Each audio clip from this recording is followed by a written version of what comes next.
The alarms began screaming just after dawn at a moment when Russian air defense crews in Crimea believed they understood the pattern of the war.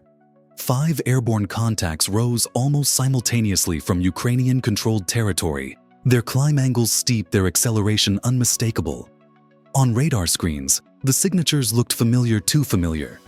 To Russian operators trained for years to fear sudden precision strikes, the data resembled a classic HIMARS launch profile. Were these the opening seconds of another Western-enabled missile strike, or something far more deceptive? That single question rippled through command posts as seconds ticked away. Initial calculations confirmed what doctrine expected. 3 radar pings were enough. Altitude, velocity, trajectory, everything aligned with a ballistic arc.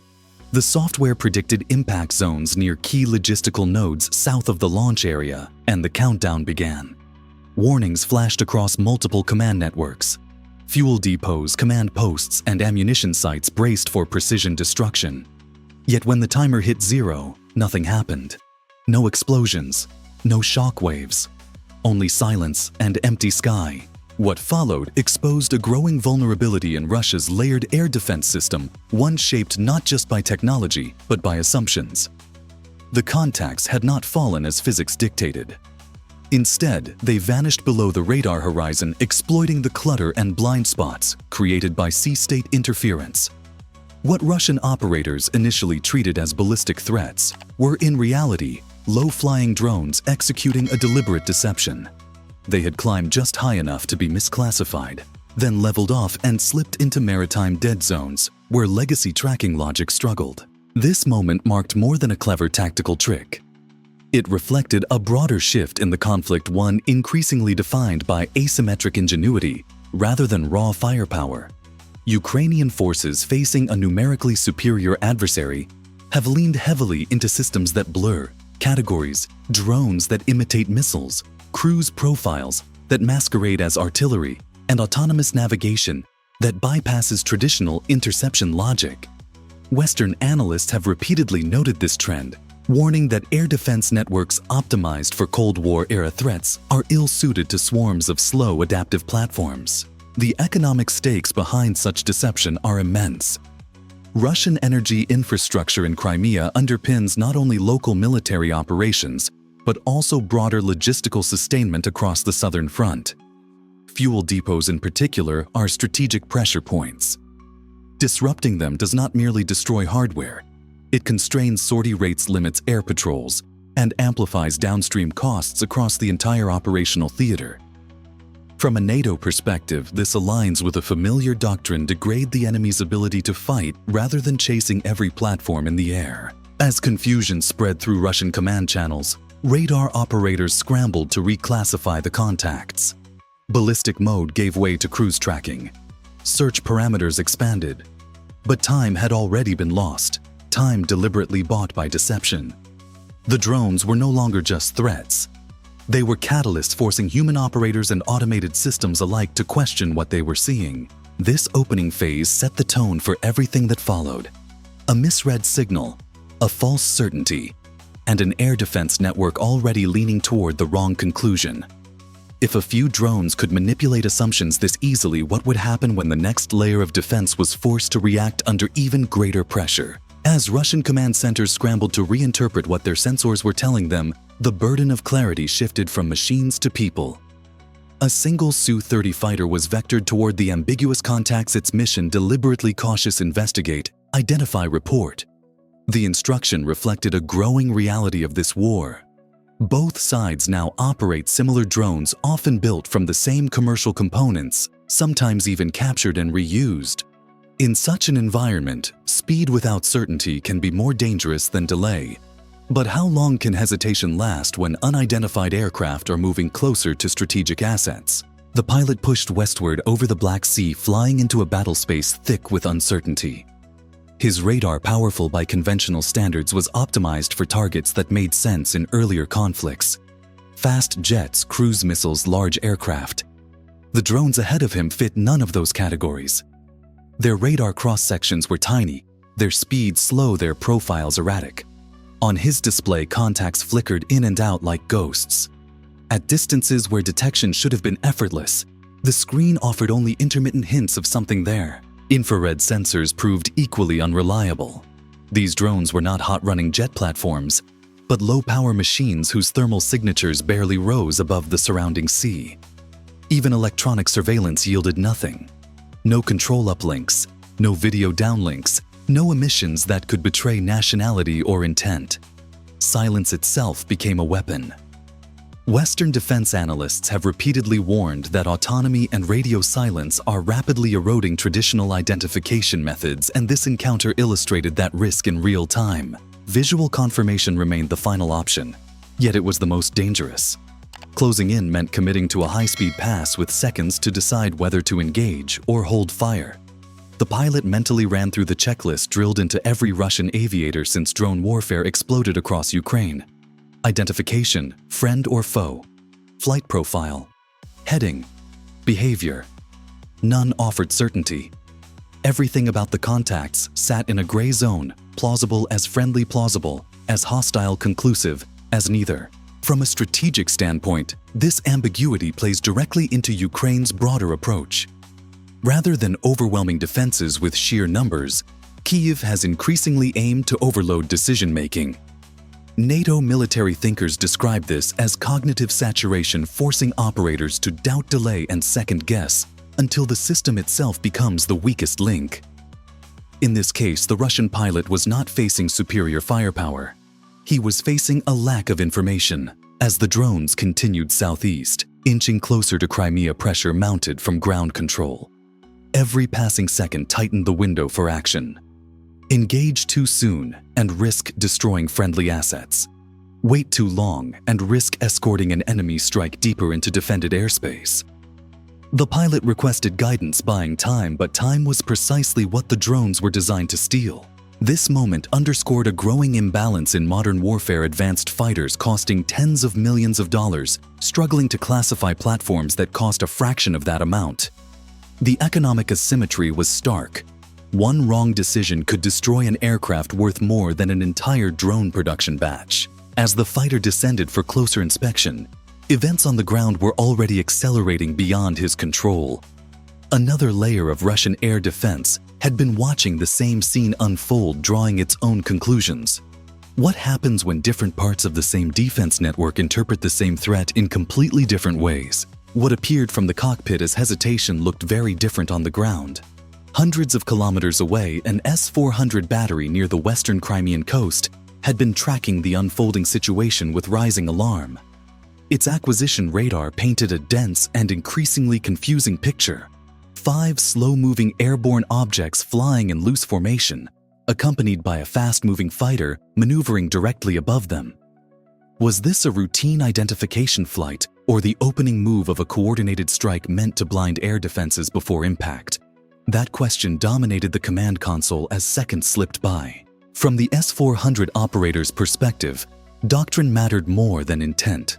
Russian air defense rules are explicit. Unknown aircraft operating inside an active engagement zone during heightened alert are treated as hostile unless positively identified. The problem was that positive identification never arrived. The fighter's identification signals were intermittent and, for a critical window, absent altogether. In a battle space saturated with Ukrainian drones and Western-supplied intelligence, ambiguity itself had become a threat. The geometry on the radar display resembled patterns Russian crews had studied repeatedly over the past year.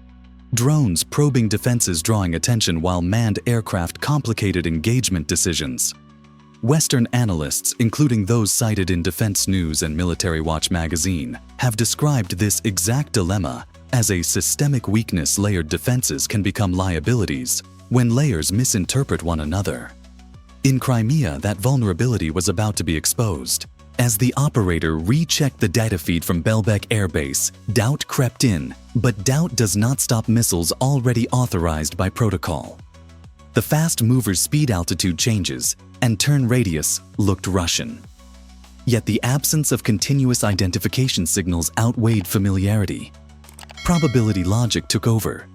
In modern air defense, probability often replaces certainty, and probability favors action over restraint. The decision was made. Launch authorization indicators turned green. Two interceptors erupted vertically from their launch tubes, accelerating toward hypersonic speed within seconds. One missile was programmed to engage the slow-moving contacts in a single airburst, a cost-efficient solution on paper. The second locked onto the fighter itself, classified as an unidentified escort. From a strategic standpoint, this moment highlighted a deeper issue. Russian air defense, though formidable on paper, relies on rigid doctrinal triggers. NATO analysts have long argued that such rigidity becomes dangerous in environments shaped by deception and electronic ambiguity. Systems built to stop high-speed cruise missiles struggle when faced with slow, adaptive threats, and even more so when friendly and hostile assets blur together. In the air, the pilot realized too late that the ground-based radar had reclassified him.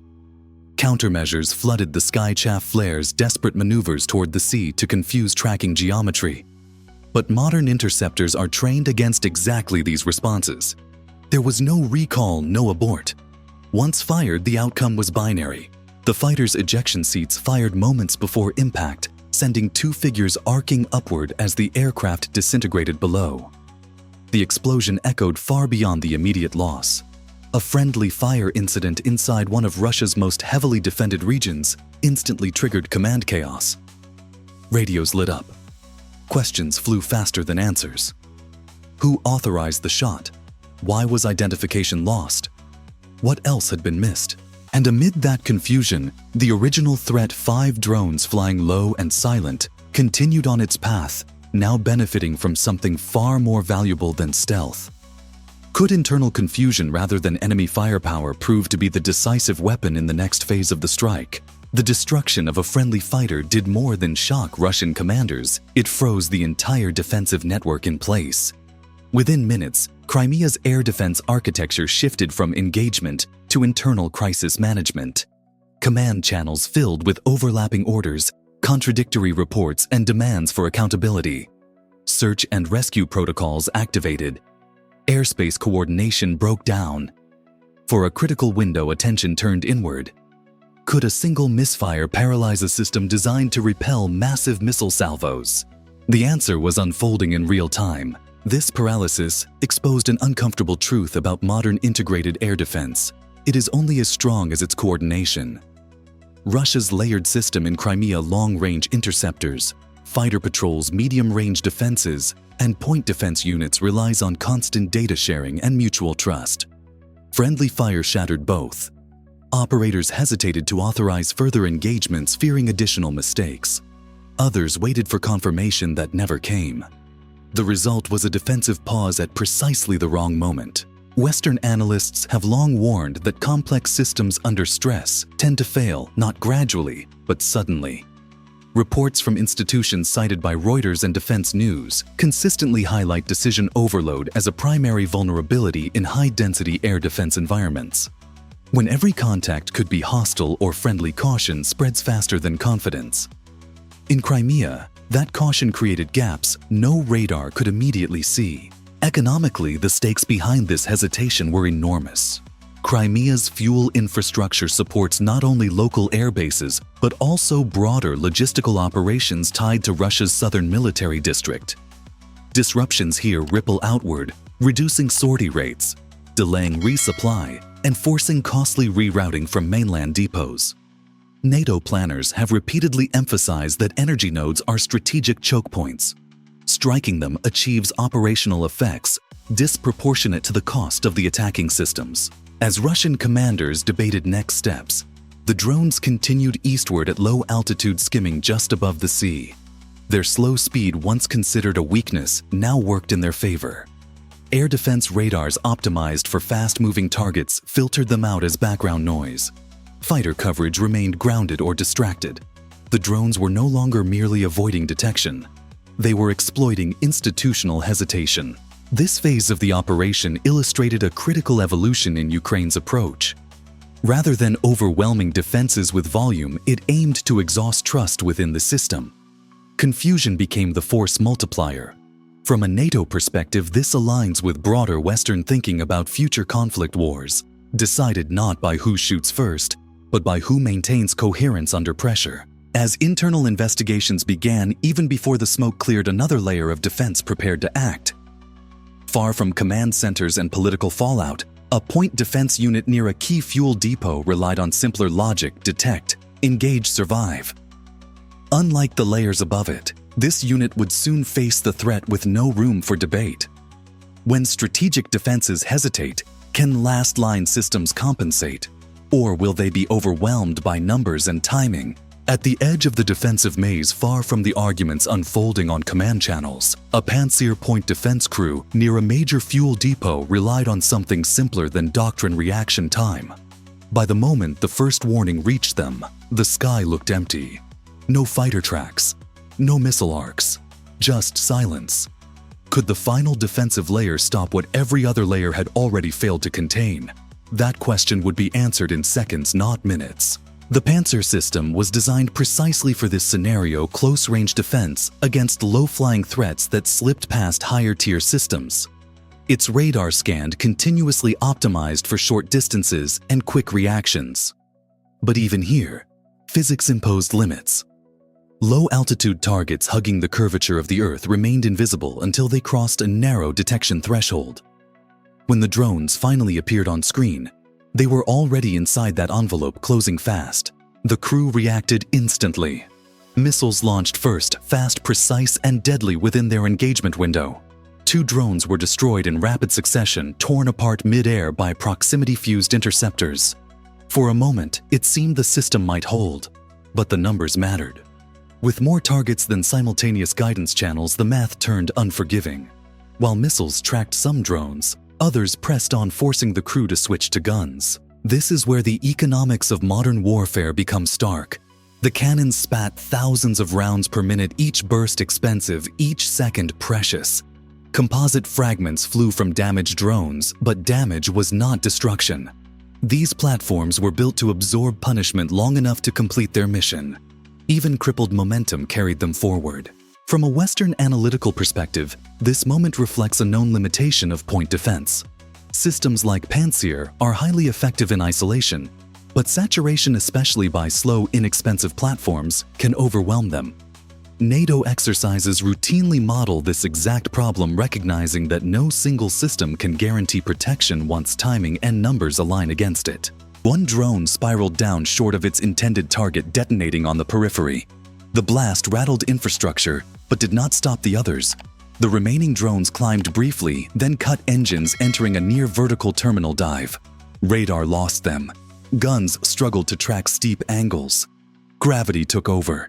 The first impact struck a fuel tank positioned upwind, chosen for its ability to spread fire rapidly. The explosion did not merely destroy metal. It unleashed stored energy. Flames rolled outward, igniting adjacent tanks within seconds. The second strike followed, hotter and more violent, feeding on volatile aviation fuel. Fire suppression systems were overwhelmed almost immediately. From an economic and operational standpoint, the effect was decisive. Fuel reserves vanished in minutes. Aircraft that survived the night suddenly lacked the means to fly. Sortie rates dropped. Emergency resupply from mainland Russia became inevitable, costly, and slow. Analysts from outlets like Reuters and DW have repeatedly noted that fuel losses often ground more aircraft than direct attacks ever could. As the depot burned, the broader implication became clear. This was not about destroying a single facility. It was about imposing sustained operational friction, forcing Russia to spend more, move slower, and defend wider areas with finite resources. With critical fuel infrastructure now ablaze, how long could air operations around Crimea continue before strategic pressure began reshaping the battlefield itself? By the time the fires were visible from kilometers away, the tactical phase of the operation was already over. What remained was the strategic aftermath. Russian aircraft on the Crimean peninsula were intact, pilots accounted for, runways undamaged, yet air operations slowed dramatically. The reason was not airframes or munitions, but fuel. How does an air force fight when its aircraft are grounded not by enemy missiles, but by empty tanks? That question now dominated assessments on both sides. The strike exposed a hard reality long discussed in Western military circles. Modern warfare is increasingly decided by logistics. Analysts cited by Reuters and Defense News have repeatedly emphasized that energy infrastructure represents a single point of failure in high-intensity conflicts. Fuel depots concentrate enormous economic value and operational importance into vulnerable nodes. Destroying them forces an opponent to compensate through longer supply chains, higher costs, and increased exposure elsewhere. In Crimea, those consequences were immediate. Aircraft based at Belbek and Saki faced restrictions on sortie generation. Emergency fuel convoys had to be rerouted from mainland Russia, stretching logistics already under strain. Each additional kilometer added cost, delay, and vulnerability. From a NATO perspective, this aligns with a familiar strategic approach: degrade the enemy's ability to sustain operations, rather than chasing every platform in the air. The broader geopolitical context matters as well. With Donald Trump back in the White House, Washington's messaging has emphasized burden sharing and deterrence rather than direct escalation. Strikes that impose economic and operational costs without triggering massive retaliation fit neatly into that framework.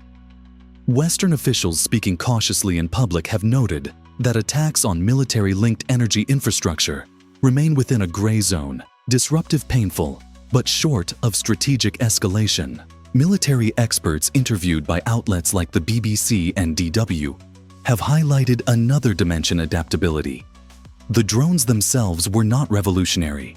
What was new was how they were used to manipulate assumptions, fracture coordination, and turn advanced systems against themselves. This reflects a broader trend NATO planners are watching closely, as similar tactics could challenge Western air defenses in future conflicts. As smoke drifted over the peninsula, the message was unmistakable. Air superiority is no longer just about fighters and missiles. It is about resilience, logistics, and decision-making under pressure. If relatively simple systems can impose such disproportionate effects today, what does that suggest about the balance of power in the conflicts still to come? This operation unfolded not as a dramatic exchange of missiles, but as a carefully layered disruption. Ukrainian drones exploited radar assumptions, forcing Russian defenses to misclassify threats. A fighter scramble intended to clarify the picture instead deepened confusion, culminating in a friendly fire incident that paralyzed coordination. While attention turned inward, low-flying drones slipped through gaps, overwhelming point defenses, and striking fuel infrastructure that underpinned air operations across Crimea. The immediate result was not mass destruction of aircraft, but something more enduring: grounded fleets, strained logistics, and rising economic costs. From a NATO and Western strategic perspective, this illustrates a shift toward targeting sustainment rather than symbols achieving outsized effects without crossing escalation thresholds. Analysts warn that such tactics will become more common as inexpensive, adaptable systems challenge rigid, high-cost defenses. Looking ahead, the implications are profound. As both sides refine these methods, future battles may hinge less on who fields the most advanced weapons and more on who can protect the systems that keep those weapons operating. Does this kind of strike represent the future of modern warfare, where logistics, not firepower, becomes the decisive battlefield? If you found this analysis valuable, consider subscribing to the channel to stay informed as these dynamics continue to reshape the